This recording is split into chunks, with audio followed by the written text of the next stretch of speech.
So ego triggers, this is something that we're going to film, and if the quality is good enough, we'll put on YouTube for you as well. We have an old version of this, but I think this is updated. So when you're thinking of the topic of ego, first of all, let's define ego, okay? Because there's so many ways that people think of ego. Some of you might have read Freud. I'm not talking about Freud's angle. I'm using a communication definition of ego. Okay, so here we're saying basically ego occurs when you as a person is comparing yourself to others, either in a positive way or in a negative way, okay? So often when we say ego, people think, oh yeah, I don't have a problem with ego, it's like the Americans do. I hear that so much in Finland, I'm sorry, but that's actually not the case, because ego is only a problem when you are unable to step aside from the ego and look at yourself, like we call this metacognition, look at yourself from a distance and go, oh yeah, there's an ego trigger. Inside me, there's an ego trigger. That's different than saying, I am the trigger. Difference, okay? So your ego trigger comes like, I'm better than. So anytime in your head or in your communication, you're saying I'm worse than or better than somebody else. In any way, you're basically creating ego, which is 90% of our communication, right? Like we're constantly doing this. Like look at competitions, it's all ego. Look at academic publications, it's ego. Look at any form of comparison, it's ego. Cultural comparison, when I talk about France, it's ego. So what are the different levels of ego?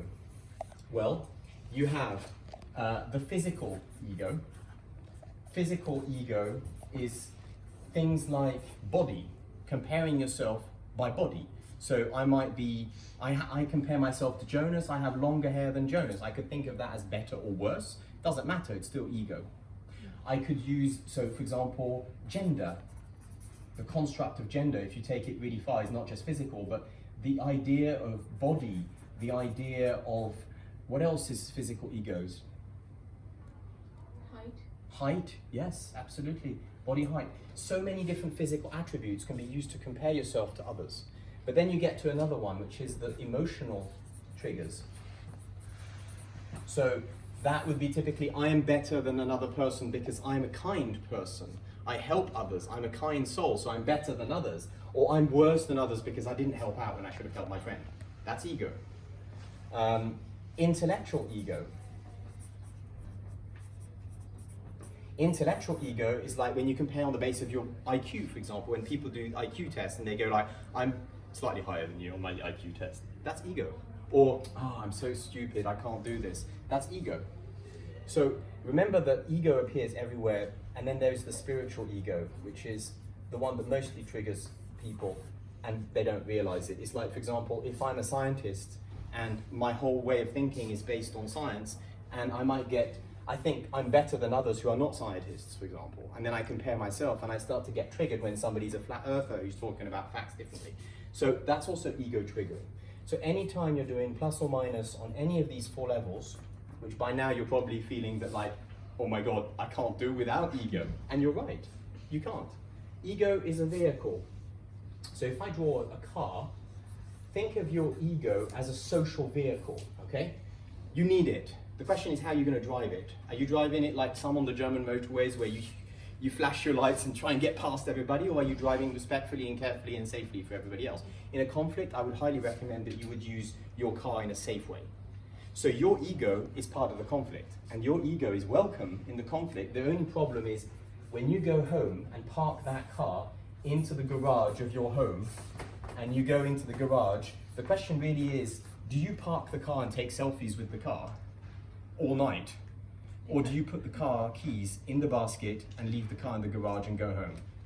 Separating from your ego is the issue. There's hundreds of books on ego. Very few of them talk about the actual problem, which is how do you distance yourself from your ego?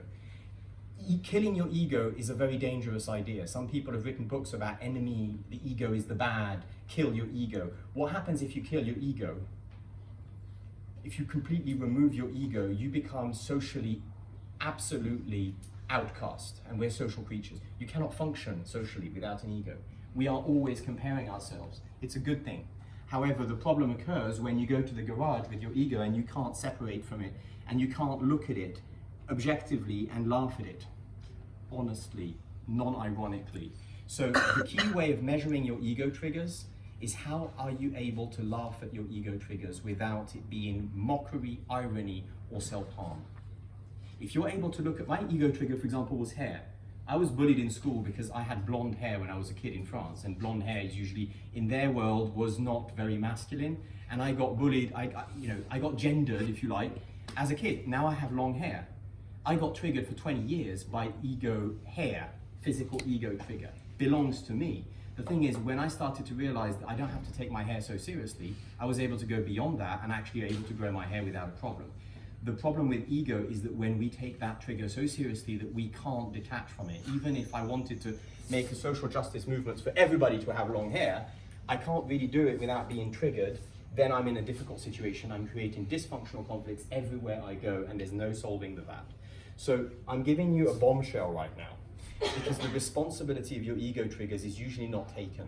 Most people outsource their ego triggers to somebody else, their society, their parents, their childhood, their bullying. There's always a good reason why we have a negative relationship to our ego triggers, but that is going to create dysfunctional conflict. So I'm not telling you that's wrong, but if your intention is to solve conflicts and to transform them into positive conflicts, then those ego triggers first need to be owned by you, and the humor is one sign of that.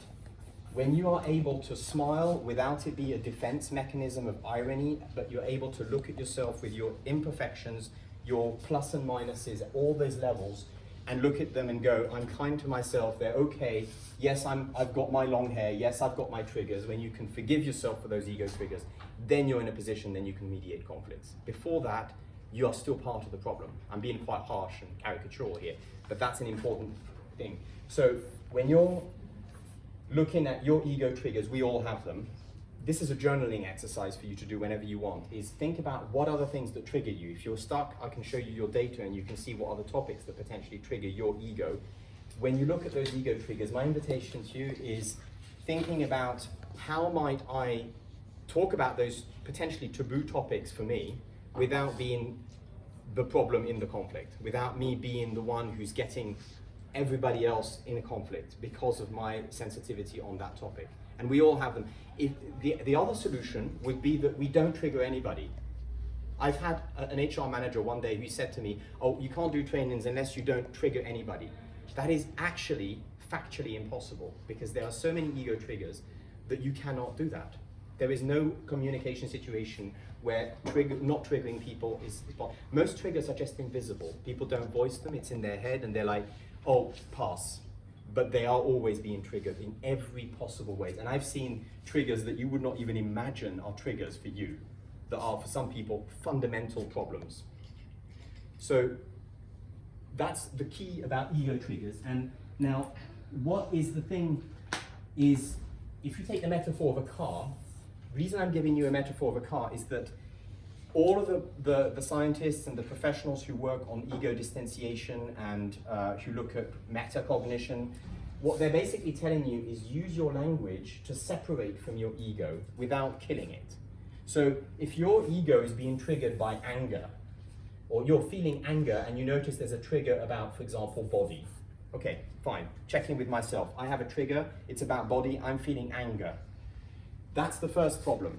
If you identify to the feeling, you're stuck because it takes over. But if you say, there's a part of me, the vehicle, the left wheel is getting triggered, suddenly you have a space where you can be conscious and you're no longer powered by that trigger. You are able to separate from that trigger and give it enough time, you are free from that trigger. So that's basically the invitation to you, is notice your triggers, don't try and fix them, but at least acknowledge that they're happening, and then step away by using language that helps you remember. So when I say anger is occurring, I will say there's a part of me that's feeling anger.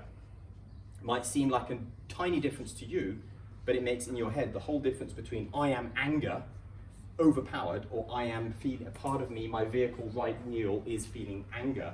That allows you to solve it, because it's not me, it's the car, it's part of my vehicle, and I can fix this. This is very, very deep, what I'm sharing with you. This is something that if they taught this in schools, the whole world would be in a very different spot.